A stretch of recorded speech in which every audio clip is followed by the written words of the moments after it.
Number 10. Letting others choose for you. It starts harmless. Someone asks what you want and you pause just a second too long. Before you answer, they jump in with a suggestion, and you nod. Not because you agree, but because it feels easier. That tiny moment seems insignificant, yet it quietly teaches your nervous system a dangerous lesson. Your preference is optional. Every time you let someone else decide your food, your plan, your direction, your future just this once, your brain records it as data. It notices that nothing bad happened when you stayed passive. No conflict, no friction, no discomfort. And so it slowly rewires itself to avoid choosing at all. Decision-making starts to feel heavy, risky, even inappropriate, as if asserting a want is a form of selfishness rather than a basic human signal. Over time, this habit grows teeth. You stop checking in with yourself before responding. Your first instinct becomes scanning others. What they want, what they expect, what would keep things smooth. Your inner voice doesn't disappear dramatically. It fades. It gets quieter from lack of use. And when you finally do want something strongly, the feeling surprises you, almost embarrasses you, because you're no longer practiced at holding a preference under pressure. This is how powerlessness is trained, not through force, but through repetition. When choices are always outsourced,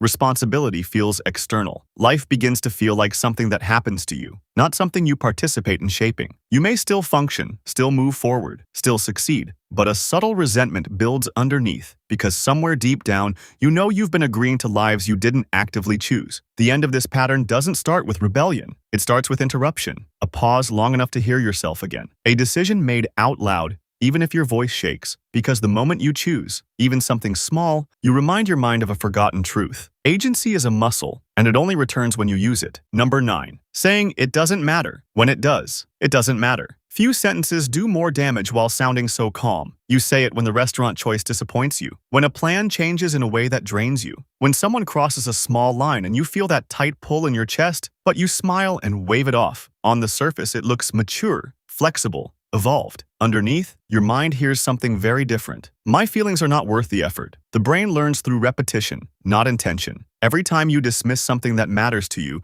your nervous system logs a quiet rule. Emotional signals are unreliable and should be ignored. Over time, this dulls your internal feedback system. You stop trusting your reactions. You stop distinguishing between minor inconveniences and genuine violations. Everything blurs into a flat emotional landscape where nothing feels urgent enough to address. This habit slowly trains you out of self-advocacy. Because if things don't matter, there's no reason to speak up, adjust, or protect yourself. You become highly adaptable, but at a cost. Adaptation without boundaries turns into erosion. Your needs don't explode. They leak. They show up later as fatigue, irritability, numbness, or a vague sense that life feels smaller than it should. The most dangerous part is that others begin to believe you. When you repeatedly say something doesn't matter, people stop checking, not out of cruelty, but conditioning. You've taught them that your inner world requires no maintenance, and eventually, you start treating yourself the same way, skipping the internal check-in entirely. Powerlessness grows here, in these polite erasures, not because you were overruled, but because you volunteered your own importance away. Reclaiming power doesn't require dramatic confrontation. It starts with honesty, admitting, first to yourself, that something does matter, saying it out loud, letting the discomfort exist without immediately smoothing it over. Because the moment you stop minimizing what you feel, you send a corrective signal to your mind. My inner world is not noise, it's information. And information is where control begins. Number 8. Avoiding conflict at personal cost. You tell yourself you're being reasonable, mature. It's not worth the argument, you think. As you swallow a reaction that mattered, you let the moment pass. The tone shifts, the boundary dissolves, and on the outside, everything looks peaceful, while inside, something tightens and doesn't relax. Avoiding conflict feels like self-control, but when it comes at a personal cost, it quietly trains self-erasure. Your brain begins to associate disagreement with danger, even when no real threat exists. The body responds before logic can intervene. Heart rate rises, words disappear, muscles lock. Silence becomes the safest option, not because it's right, but because it prevents immediate discomfort. Each avoided conflict reinforces a pattern. You teach your nervous system that protecting the relationship matters more than protecting yourself, that your role is to absorb, not respond. Over time, this creates an internal imbalance. Resentment builds, not loudly, but densely, like pressure behind a wall. You may start feeling exhausted around certain people without knowing why. Your energy drops, your patience thins, your enthusiasm fades. That's not weakness, That's suppressed resistance. What makes this habit especially dangerous is how invisible it is. No one forced you. No one threatened you. You chose peace. But peace that requires self-abandonment is not peace.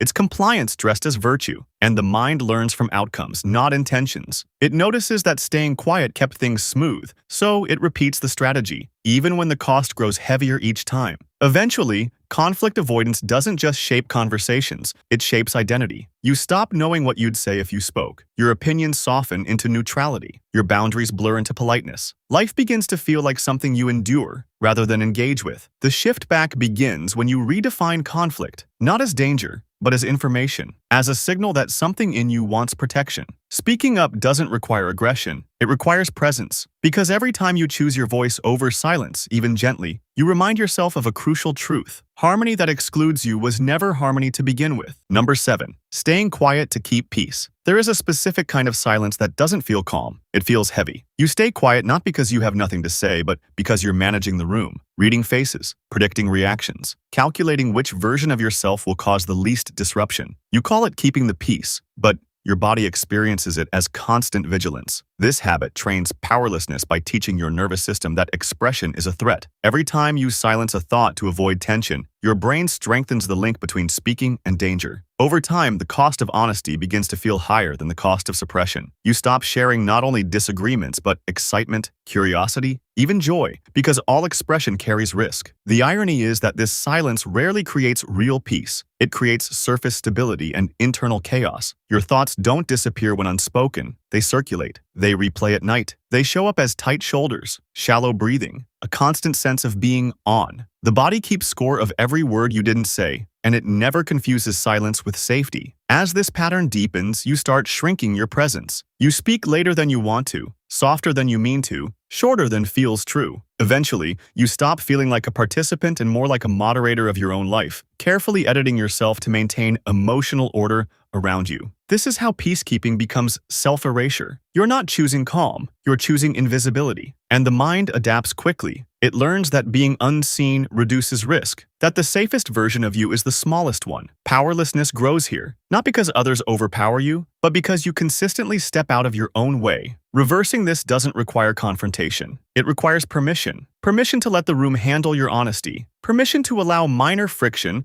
without rushing to smooth it over. Because real peace isn't the absence of tension, it's the presence of authenticity. And the moment you let yourself be heard, even imperfectly, you reclaim a piece of authority over your own existence. Number 6. Shrinking preferences to avoid judgment. At some point, you learned that wanting things openly attracts attention, questions, opinions, raised eyebrows. So you adjusted. You made your preferences smaller, safer, easier to defend, or easier to erase. You stopped saying what you liked with confidence and started framing it as anything's fine or I'm flexible, even when you weren't. This habit doesn't come from nowhere. It's a learned response to social risk. Your brain noticed that standing out invited judgment, and judgment felt unsafe, so it optimized for belonging. It taught you to compress your desires into something less visible, less debatable, less exposed. Over time, this becomes automatic. You don't consciously hide what you want, you stop fully feeling it. When preferences shrink, identity follows. Liking something strongly requires tolerance for being misunderstood. Disliking something requires tolerance for disappointing others. When both feel threatening, neutrality becomes the default. You hover in the middle, agreeable and undefined. Life becomes smoother on the surface, but flatter inside. The most subtle damage happens internally. Your mind starts treating your tastes, opinions, and inclinations as negotiable, optional inputs rather than guiding signals. Decision-making becomes harder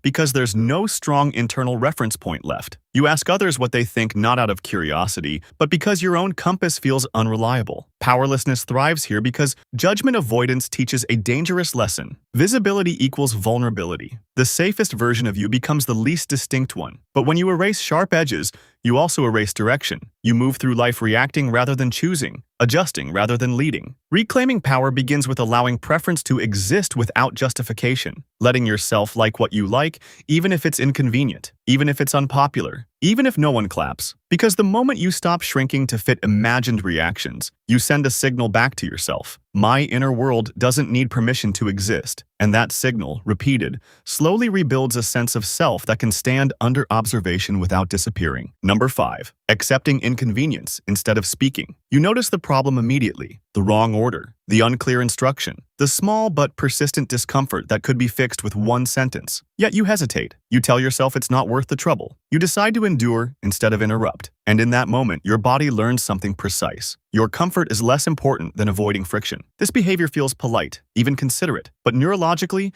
it trains submission. Each time you tolerate avoidable inconvenience, your nervous system links self-advocacy with risk. Speaking up becomes associated with embarrassment, conflict, or being seen as difficult. So silence feels safer, even when it costs you time, energy, and dignity. Over time, this pattern expands. You stop correcting misunderstandings, you stop asking for clarification, you stop requesting adjustments that would clearly help you, not because you don't deserve them, but because you've trained yourself to expect inconvenience as the default state. Discomfort becomes normal. Ease starts to feel undeserved. The real damage isn't the inconvenience itself, it's the identity it builds. You begin to see yourself as someone who adapts, not someone who shapes, someone who copes, not someone who corrects. Life starts to feel slightly misaligned, like you're always compensating for conditions you didn't choose and never challenged. Powerlessness grows quietly here because nothing dramatic happens. No one says no to you. You just never ask. And the brain interprets that as evidence. My needs are not worth voicing. That belief settles deep, influencing how you approach bigger moments, relationships, work, boundaries, long after the small ones are forgotten. Reversing this pattern starts small, a sentence spoken calmly, a correction made without apology, not to control others, but to include yourself. Because the moment you speak instead of endure, you retrain your system to expect responsiveness. And that expectation is the foundation of personal power. Number 4, defaulting instead of deciding. There is a quiet relief in not choosing. You let the system decide, the algorithm, the routine, the path of least resistance. You tell yourself you're going with the flow, but what you're really doing is stepping out of the decision loop. And every time you do, your sense of control thins just a little more. Defaulting feels harmless because nothing breaks immediately. Life keeps moving. Options close without confrontation. Days stack up smoothly, but your brain is always watching patterns. When you repeatedly avoid active choice, it learns that agency is unnecessary. That direction comes from outside, that your role is to respond, not to initiate. Over time, this rewires your relationship with responsibility. Decisions start to feel heavy, stressful, even intrusive. You hesitate longer. You second-guess more. You wait for clarity that never arrives because clarity is often created through choosing, not before it. The longer you default, the weaker your confidence becomes. Not because you're incapable, but because you're out of practice. This habit slowly turns life into a series of reactions. You end up places you didn't consciously choose, doing things you never actively committed to. And when dissatisfaction appears, it feels vague and unfixable because there was no clear moment where you said yes. You just arrived. Powerlessness thrives here because accountability disappears. If no one decided, no one is responsible, especially not you. But the cost is steep. Without decision, there is no authorship. And without authorship, life feels borrowed rather than owned. Reclaiming power means interrupting autopilot, making small, deliberate choices even when the stakes are low, choosing not because you're certain, but because you're present. Because every time you decide, imperfectly, consciously, you remind your mind of a crucial truth. Direction doesn't come from defaults. It comes from participation. Number 3, letting discomfort pass without resistance. You feel it rise, unease, irritation, the sense that something isn't right. But instead of responding, you wait it out. You distract yourself. You scroll, breathe, rationalize. You tell yourself you're being patient, emotionally intelligent, evolved, and the discomfort passes. But so does your signal. This habit teaches powerlessness by confusing endurance with wisdom. Your nervous system learns that discomfort is something to be survived, not interpreted. That internal alarms don't require action. Over time, your sensitivity dulls. You stop distinguishing between discomfort that needs time and discomfort that needs response. Everything becomes something to tolerate. The brain is efficient. If signals don't lead to action, it stops sending them as urgently. That's how you end up disconnected from your own thresholds. You notice problems later than you should. You react after the damage is done. And when you finally feel overwhelmed, it seems sudden, when in reality, you trained yourself to ignore the early warnings. Letting discomfort pass without resistance also erodes trust in yourself. A part of you speaks up, and another part consistently overrules it. That creates an internal hierarchy where your immediate experience ranks low. Eventually, you stop expecting yourself to respond. You endure situations longer than necessary, relationships longer than healthy, conditions longer than wise. Powerlessness grows here because resistance is a form of self-recognition. When you remove it, you teach yourself that nothing inside you requires defense. That adaptation is always preferable to adjustment. Life becomes something you withstand rather than shape. Reclaiming power doesn't mean reacting to every discomfort. It means listening to it, asking what it's pointing toward before numbing it out. Because the moment you treat discomfort as information instead of noise, you restore a crucial loop. Sensation, meaning choice. And choice is where agency lives. Number 2. Confusing patience with surrender. Patience is supposed to feel strong, grounded, intentional. But there is another version of it that feels heavy, quiet, and hollow. You wait, not because waiting serves you, but because acting feels risky. You tell yourself timing isn't right, that things will change on their own, that enduring a little longer is the mature choice. And slowly, patience turns into postponement of self-respect. Your mind learns this pattern carefully. When you repeatedly stay in situations that drain you, while calling it patience, your nervous system absorbs a dangerous message. Nothing changes when I need it to. Hope becomes passive. Action feels inappropriate. You stop seeing yourself as someone who intervenes in their own life. The difference between patience and surrender is subtle but critical. Patience contains intention. Surrender contains resignation. One is chosen. The other is adopted after repeated disappointment. When surrender masquerades as patience, you remain still not because you believe, but because you no longer expect movement to matter. This is how powerlessness solidifies. You stop asking when should I act, and start assuming now is never the right time. You normalize waiting through discomfort, disrespect, stagnation, and because nothing visibly breaks, you stay. But inside, momentum decays. Motivation weakens. Life begins to feel delayed, like you're always about to begin but never do. The most damaging part is identity shift. You begin seeing yourself as someone who tolerates indefinitely, someone whose role is to endure until circumstances improve on their own. And when they don't, you blame fate, timing, or yourself, never the habit of surrender you quietly adopted. Reclaiming power here means redefining patience. True patience has boundaries. It watches conditions. It prepares movement. It knows when waiting has become avoidance. The moment you give yourself permission to act, not impulsively, but deliberately, you break the spell. Because patience should preserve your power, not replace it. Number 1. Normalizing self-neglect. It rarely announces itself. There's no crisis, no collapse, just a series of small omissions you barely notice. You skip rest, you delay meals, you ignore the tension in your body, you postpone care for later, a later that never quite arrives. Over time, this becomes normal. You stop seeing it as neglect and start calling it discipline, productivity, strength. Your brain learns from what you repeatedly allow. When self-neglect becomes routine, your nervous system absorbs a quiet belief: I am not a priority in my own life. Not because you say it, but because your behavior proves it. And the mind trusts behavior more than words. This habit is especially dangerous because it's praised. People admire how much you handle, how little you ask for,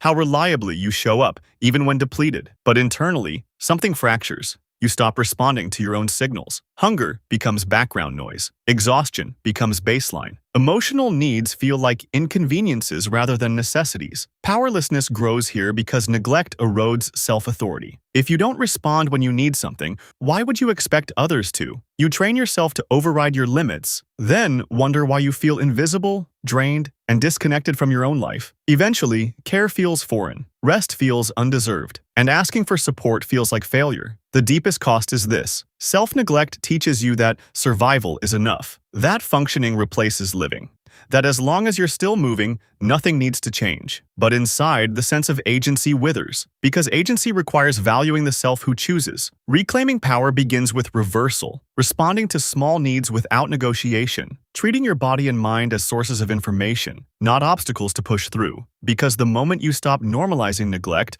you restore a foundational truth. You are not an afterthought in your own existence. And from that truth, power slowly, steadily returns.